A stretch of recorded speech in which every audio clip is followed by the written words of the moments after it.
IVM।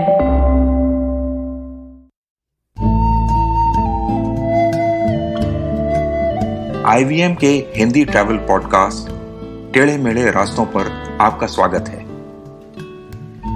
टेढ़े मेढ़े रास्ते ही क्यों?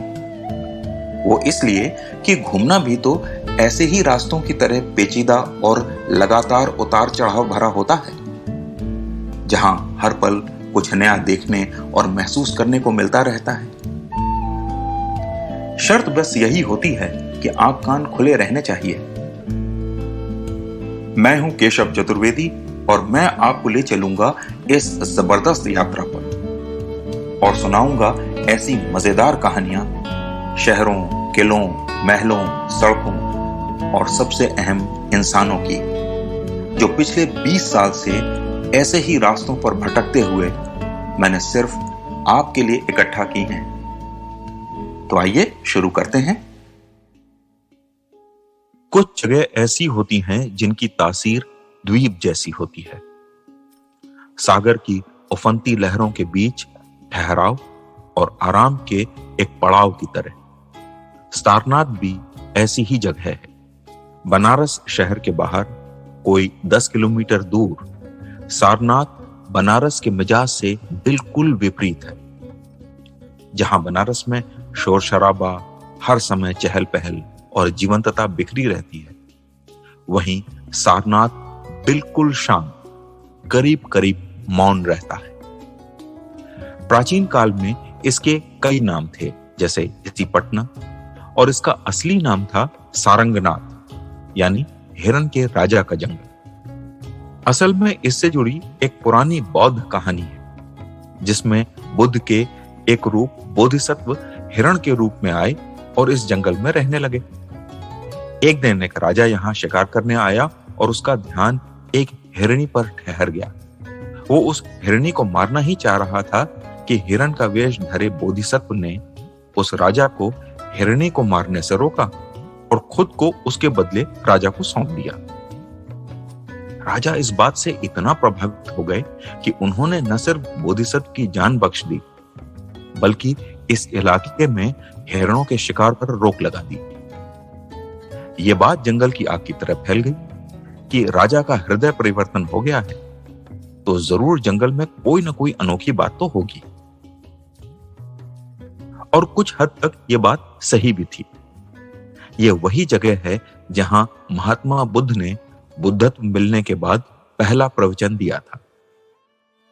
कहानी यह है कि ज्ञान मिलने के बाद भगवान बुद्ध बनारस पधारे, लेकिन किसी ने यहां उनकी नहीं सुनी। बनारस का मिजाज ही ऐसा है, अपने सामने किसी की नहीं लगने देते बनारसी।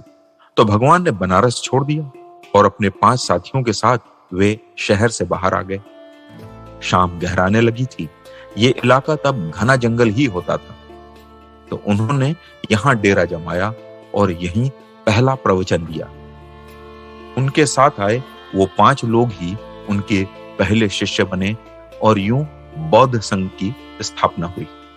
इस बात को 2500 साल हो गए। उस जमाने के हिसाब से तो आज शहर बिल्कुल सारनाथ तक पहुंच गया है। फिर भी कहते हैं ना कि महान विभूतियों का असर उनके जाने के हजारों साल बाद भी जिंदा रहता है। जैसे ही आप सारनाथ के कंपाउंड में पहुंचते हैं, तो आपको लगता ही नहीं कि आप बाहर सड़क पर शहरी सभ्यता को छोड़कर आ रहे हैं। चारों ओर साफ सुथरे लॉन, बाग और उनके बीच हजारों साल पुराने बौद्ध संघ के खंडहर। इसमें सबसे बड़ा और आकर्षक है धम्मेका स्तूप। मैं बचपन में सारनाथ जाता था तो इसके चारों ओर दौड़ना और इसके आसपास खड़े रहना मुझे बहुत अच्छा लगता था। मुझे हमेशा ऐसा लगता था कि शायद इसके अंदर कुछ है, और फिर अपनी कल्पना की उड़ान में मैं न जाने इसके अंदर क्या क्या रख देता था। मुझे लगता था स्तूप के अंदर खजाना छिपा होगा। अगर मैं किसी तरह अंदर पहुंच जाऊं तो मुझे घर की छत तक ऊंचा हीरों का ढेर मिल जाएगा, वगैरह वगैरह।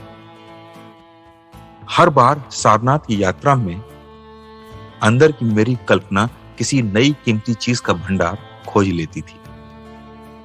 साथ ही धम्मेका स्तूप में काफी ऊंचाई पर बने विशाल आले देखकर मन करता था इनमें जाकर बैठ जाऊं।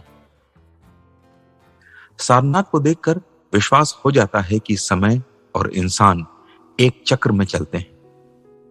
बरसों पहले यहां बुद्ध आए और उनके साथ आया उनका ज्ञान। फिर आक्रमणकारी आए और उनके साथ आया उनका विनाश चक्र। उन्होंने सारनाथ को नष्ट कर दिया।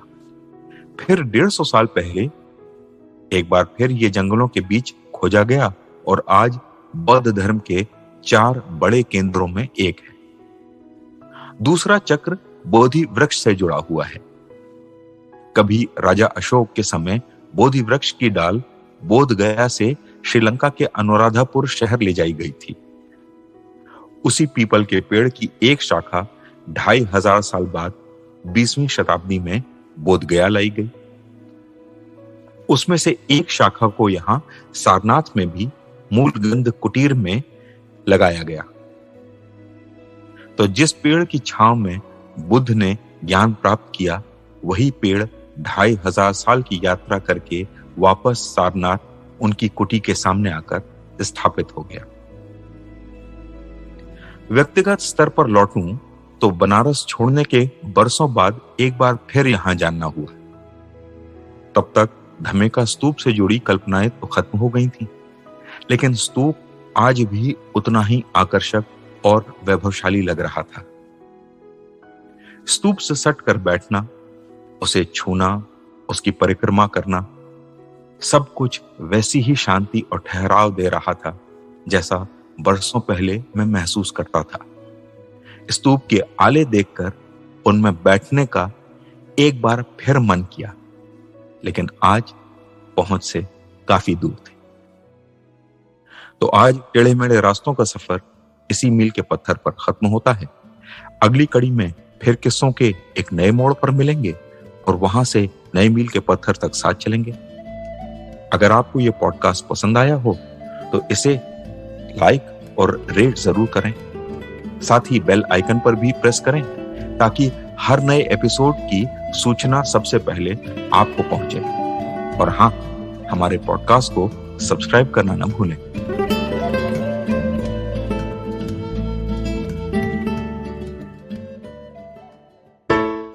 Hey everybody, it's been another great week on the IVM Podcast Network. The Fighting Goat completes 50 episodes. In this special episode, Bill Dosanjh, founder and CEO of Super Fight League, talks to Arjun and Somesh about how he is trying to create an ecosystem for combat sports in India. On Cyrus Says, Cyrus talks to founder and managing director of Boys and Machines, Siddharth Chaturvedi. They discuss his love for cars and the kind of luxury cars and bikes his company sells. On Postcards from Nowhere, Utsav tells us about the Malayalis of Pakistan in his new series, The Great Migration. On the Life Manifesto, Zarina shares actionable ways for couples to redefine their love for a better life. And on Probation Se Promotion Tak, Abhinav teaches us how to handle criticism effectively and uses it to our benefit. Do follow us on social media. We're IVM Podcast on Twitter, Facebook, Instagram, and LinkedIn. And remember, if you're enjoying this show or any of our others for that matter, please do tell a friend. Don't forget to rate us on any other platforms that you're listening to us, whether it's a rating, whether it's a review, it all helps. And do remember to check us out on YouTube. We have a number of channels. They're available on ivmpodcast.com/YouTube. And finally, I would like to thank our sponsors this week, Bank of Baroda, CoinSwitch, Kuber, and HDFC Life Insurance. Thank you so much for making this possible. जिस तरीके से हमारे माँ बाप ने अपने career की सीढ़ियां चढ़ी थी, वैसे आज के जमाने में तो पॉसिबल है ही नहीं गुरु, क्योंकि हमारा जमाना इतना कॉम्प्लिकेटेड है। आज क्या नहीं है, कंपटीशन है, सोशल मीडिया है, इतना इंफॉर्मेशन ओवरलोड है कि करियर का टेंशन ज्यादा होता है, उस पर काम कम। टेंशन लेने से कोई फायदा तो है नहीं। क्या करते हैं, ठंडे दिमाग से सुनते हैं प्रोबेशन से प्रमोशन तक पॉडकास्ट को हर सोमवार, जहाँ पे सिर्फ प्रैक्टिकल बातें होती हैं आपके करियर की। और कौन करता है वो? मैं आपका होस्ट अभिनव त्रिवेदी। ये पॉडकास्ट आप सुन सकते हैं IVM पॉडकास्ट की वेबसाइट, ऐप या फिर किसी भी अन्य पॉडकास्ट स्ट्रीमिंग प्लेटफॉर्म पर।